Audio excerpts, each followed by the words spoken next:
This is an alarm sounding in a police station somewhere in the United States. The alarm is meant for you. It's a warning to wake up, to shake loose from the grip of the nation's nightmare. The nightmare described by Senator Herbert O'Connor. Our Senate Crime Investigating Committee has found alarming instances of syndicated crime and of unhealthy alliances with law enforcement officials. The remedy is in the hands of the people, who must act before it is too late.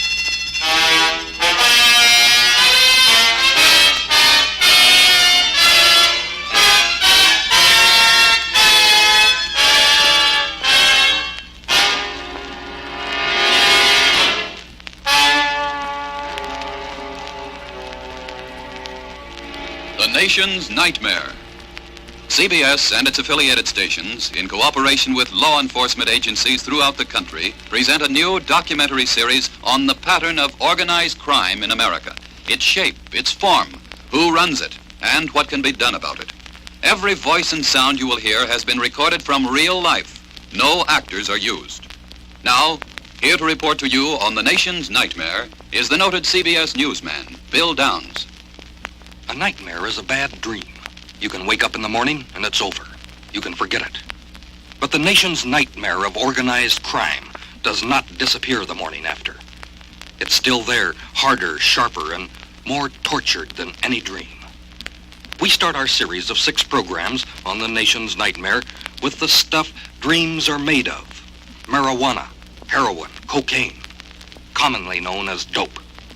This, our first program, deals with the narcotics traffic and drug addiction. Call 106 or 107. Go to the 1st District right away. You've heard a lot about dope the last few weeks, but here is a sound you have not heard before. CBS reporter Dave Moore was patrolling with a New Orleans police car when a call came through about a commotion just off Rampart Street. A man hopped up on marijuana had gone berserk. Our reporter recorded the sounds of that man, the crying of his mother, the screams of the neighbors. You won't like this sound, but it's important that you hear it. It expresses more than any words can do the savagery, the terror, the torture of the victims of dope. The inhuman growling you're about to hear is a man.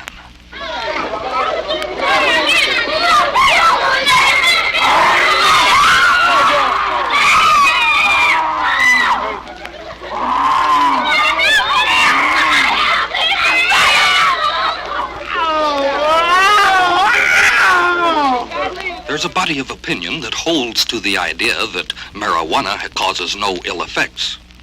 Anyone who has heard that sound knows better. And that sound can be heard across the country, wherever the marijuana plant grows, and it grows in open fields almost everywhere. It can be heard where the plant does not grow, but where the peddlers do. Marijuana and the more dangerous drugs, heroin and cocaine, the deadly triumvirate of dope. Where can you buy them? Well, listen to this beautiful 21-year-old girl addict as she gives Senator O'Connor and the Crime Investigating Committee the word about prevailing prices and the state of the market. In Cincinnati, my hometown, you can buy a capsule of heroin there for $3 or $4.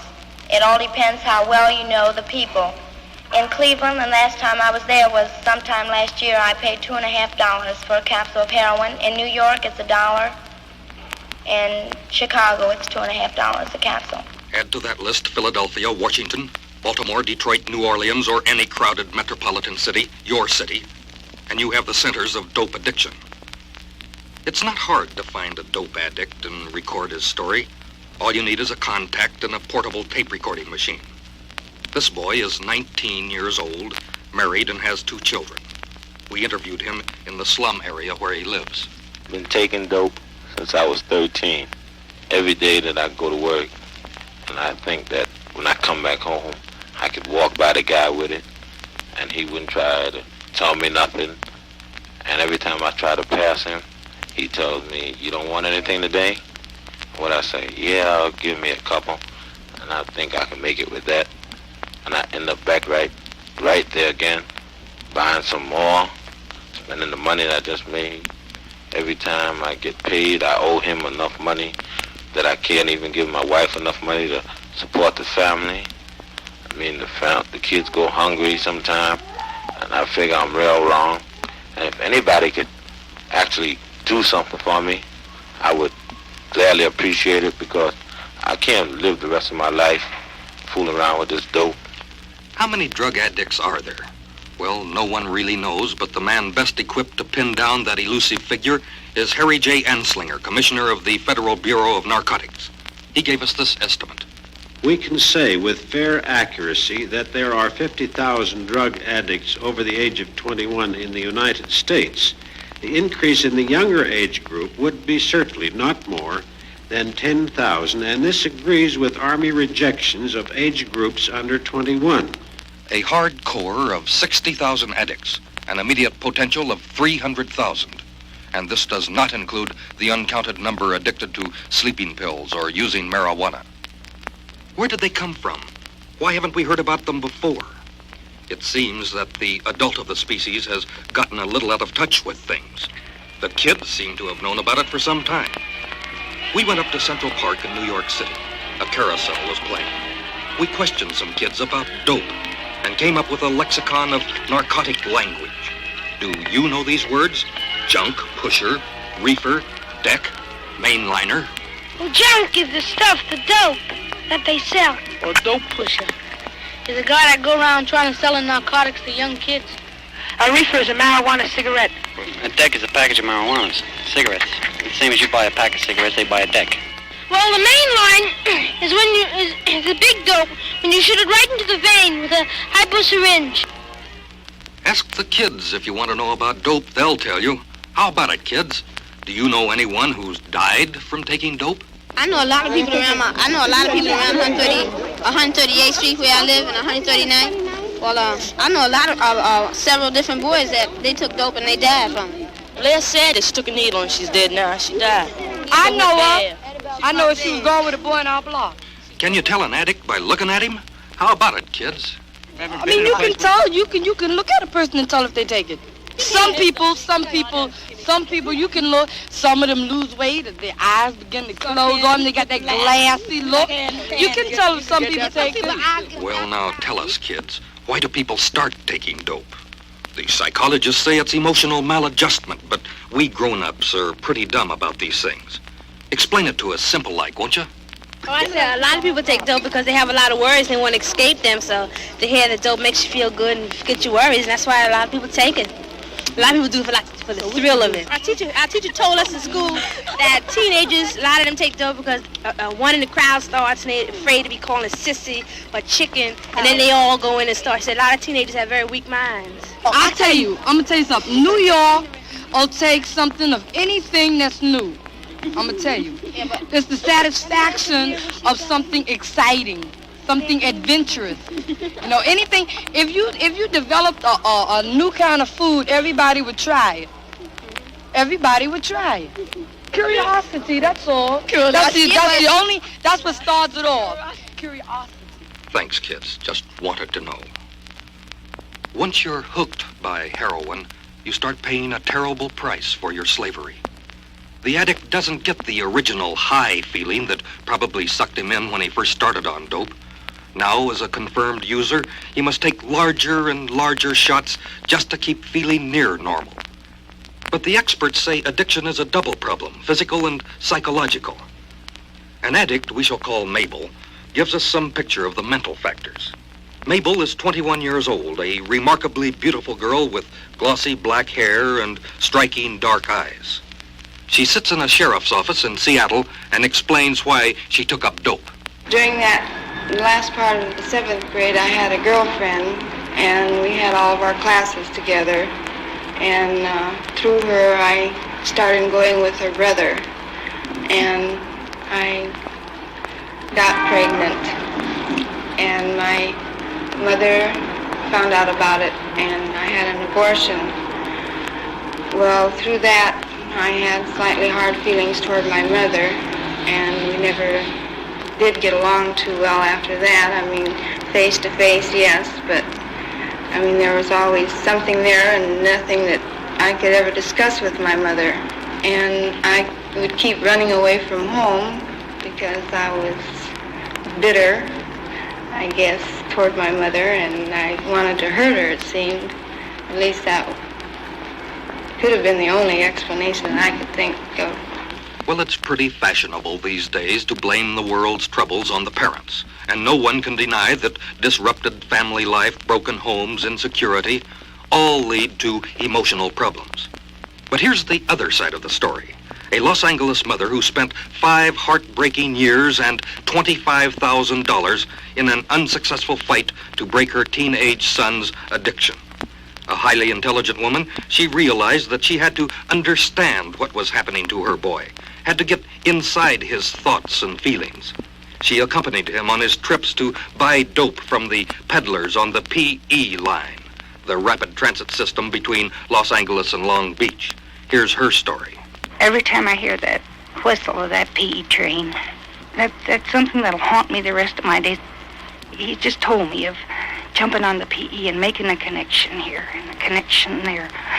There's easy 50 between the PE station in Los Angeles and downtown Long Beach. I've seen him lay on the bed,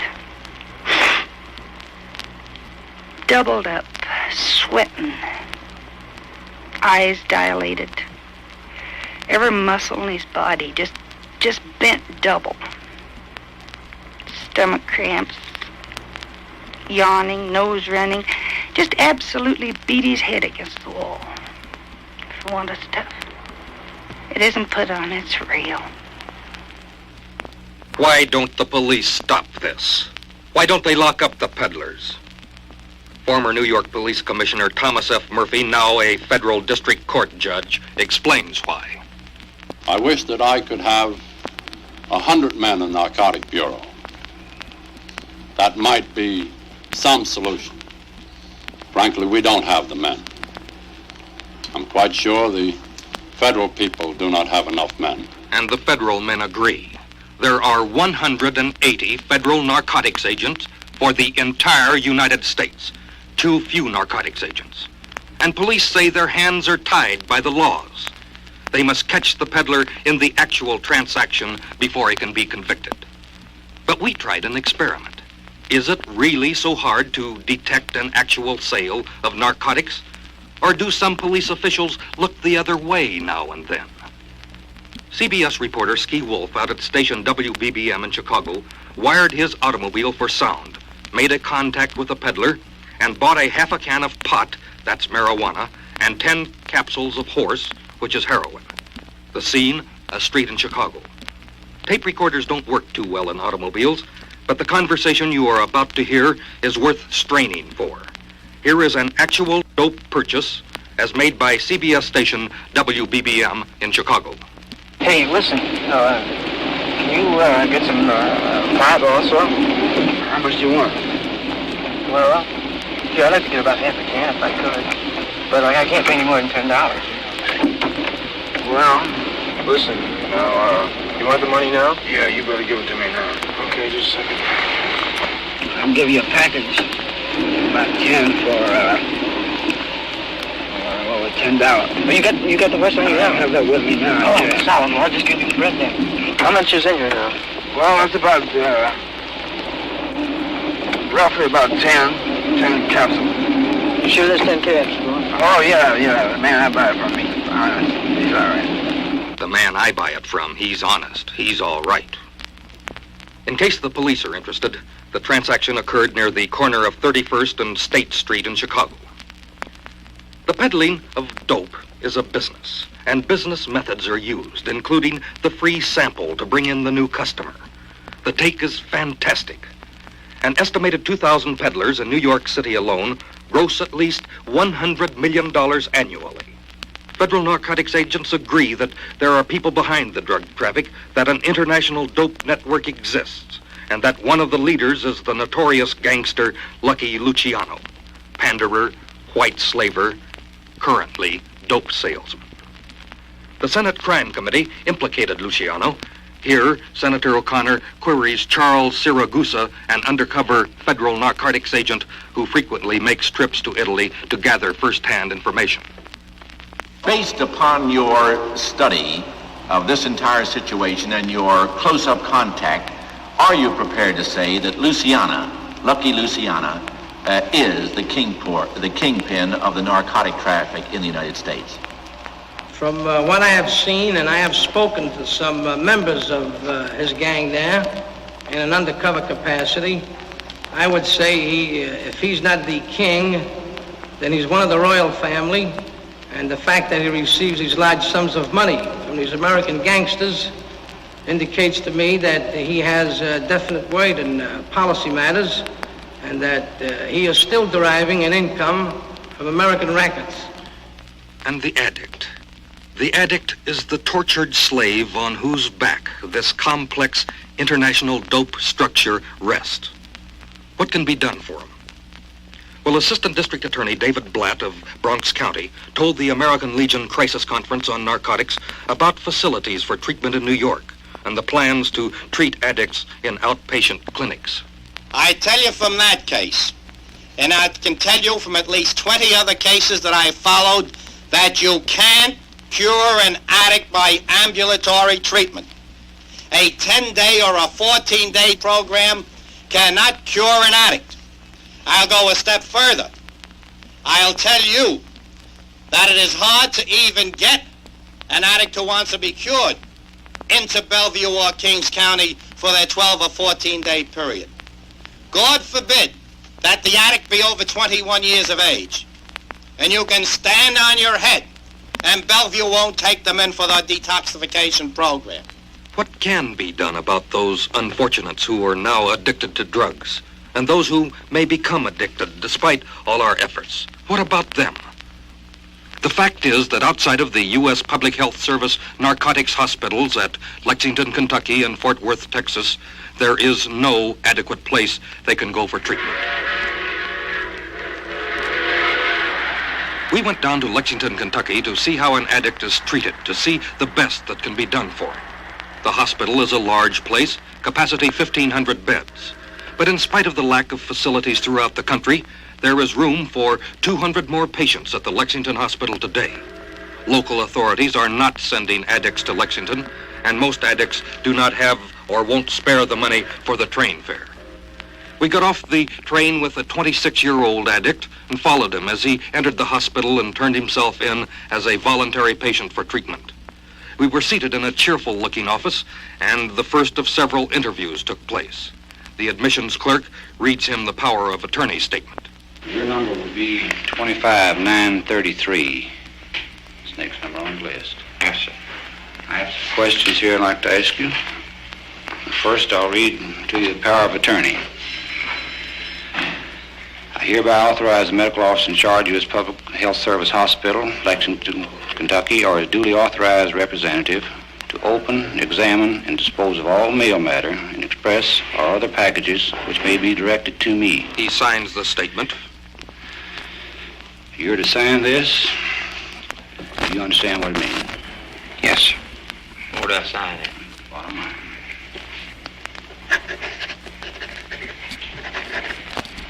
He turns in his personal belongings.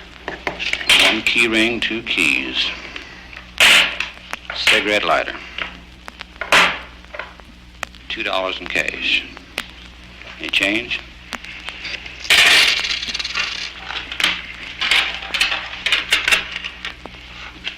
$2.20. Let's see, it'll be $3.24 total.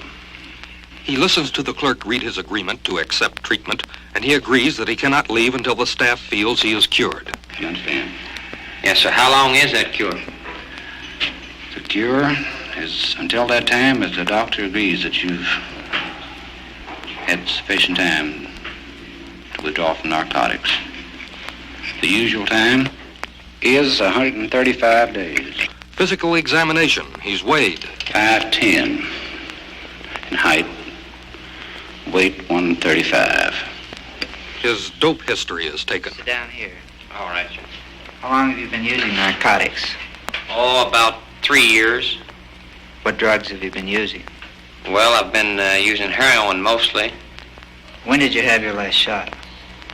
Coming up on the train about 6 hours ago. Doctor, how soon will it be before I get my next shot? You'll get a shot after you come up in the ward. The withdrawal ward. Unlike the cold turkey withdrawal practiced in jails throughout the country, at Lexington the patient is given smaller and smaller shots of dope at longer and longer intervals. This cuts down the shock somewhat, but an addict is still very sick when he withdraws. Good morning. How you feel this morning? That's good. When did you arrive here? Yesterday afternoon at 3 o'clock. Where did you come from? That's in Salem, North Carolina. You think you're feeling pretty rough right now? Yes, suffering a little withdrawal symptoms. The rehabilitation program rolls on. Some men work in the kitchen. The afternoon menu will consist of tuna noodle casserole, green beans, dill pickles, and canned peaches. Some men learn tailoring. Well, that's put on mostly on the invisible stitch machine, so it'll be shown from the inside, not on the outside. Look here, Daddy-O. I mean, now, if you go out, when you go out, if you just stick to the needle trade instead of that other needle, I think you'll be all right. And a meeting of AA, Addicts Anonymous, patterned after Alcoholics Anonymous. I did get help, and with the AA, since I've been connected with it, I'm getting more results all the time, and I feel sure that I can and anyone else can if they'll practice this program and try when they're out in the free world, if they can stay free of drug addiction. The treatment moves on for an average of 135 days. Psychiatric rehabilitation, the finest in medical know-how and facilities, converge on the addict, a gift from the American people. But how many are permanently cured in this, the finest narcotics hospital in the world? Dr. Victor Vogel, medical director of the hospital, told us. Unfortunately, we have no accurate idea. I can give you some opinions and thoughts and perhaps hopeful guesses. The one definite figure I can give you that of about 20,000 individual addicts who've been treated at the Lexington Hospital since 1938, 60% have been treated once only. 40% have been treated more than once. 40%, 2 out of 5, must return for further treatment. The percentage who go back to dope and do not return to Lexington is unknown. In this day of medical miracles, of wonder drugs and overnight cures, it comes as a shock that there is no easy cure for addiction. No easy cure for addiction, not enough narcotics officers, evidence of apathetic politicians, or worse. All this adds up to a grim picture. But the picture is not hopeless. There are signs that the American public is getting aroused, and when they do, you can expect action, but quick. Up at the Golden Gate Ballroom in New York's Harlem district, you can generally hear the sounds of the sweetest and hottest music ever to rattle an airwave. On a night a few weeks ago, the bands were silent, even though the ballroom was jammed to the doors.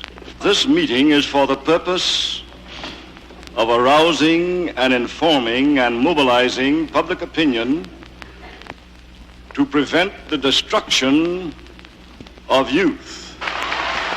Here was a sign of progress, an educational meeting to make every citizen aware of the dangers of dope, an open meeting with questions from the floor. They ran a film on teenage addiction. They handed out comic books with simplified explanations of narcotics. And Congressman Adam Clayton Powell had a few words to say. We want to know who is high up in this town that's got millions of dollars in cash able to bring this dope into America. We want to know that. And it does not matter. Doesn't matter.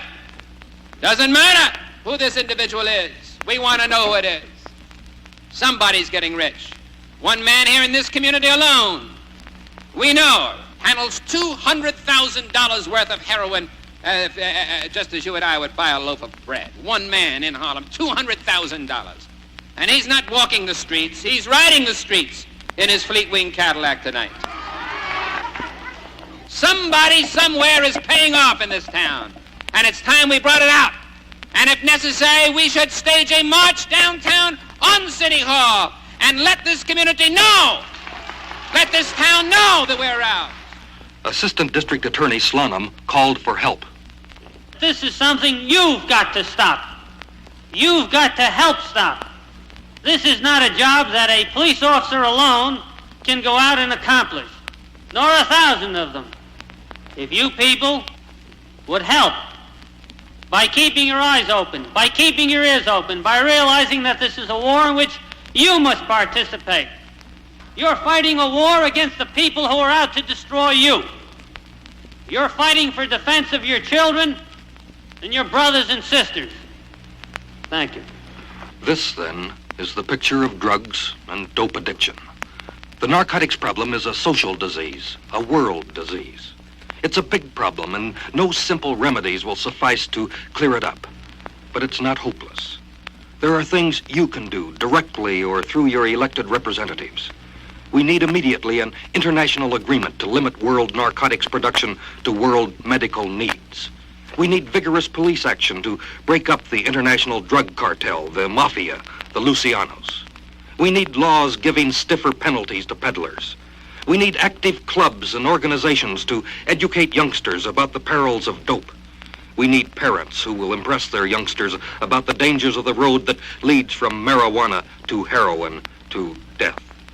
We need sympathetic neighbors and friends who will understand and get behind the addict returning from the hospital. Above all, we need an alert public who will not tolerate political corruption or apathy that permits peddlers to roam the streets unmolested. The problem is a big one, part of the nation's nightmare. But it's your problem. It can be licked if you will wake up and face up to it and do something about it. Remember the Los Angeles mother whose son rode the PE line to get dope? Her boy is getting out of the hospital now. Do something for her boy, and for all of us. I don't know just what course I'm going to pursue when he does come out. He's in a pretty good mental frame of mind now, but that's not fooling me. And before, I've had peddlers and users come to my house. He owes them money, anything to find out where he is. They know where he is now. The word was out for a while that he was dead. He hasn't had a chance here before. I mean, actually, because he's known all these people. Naturally, they're going to come back into the picture.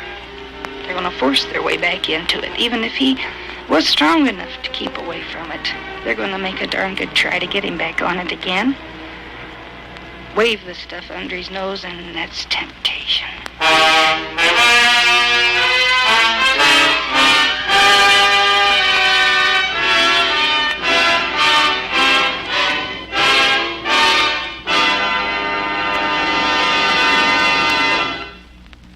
You have just heard The Nation's Nightmare, narrated by Bill Downs, the first in a special series of 6 documentaries on the pattern of organized crime in America.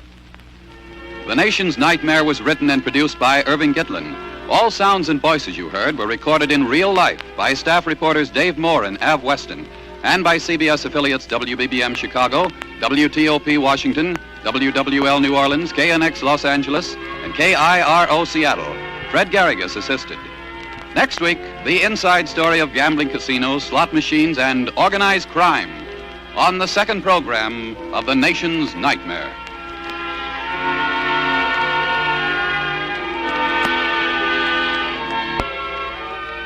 This is the CBS Radio Network.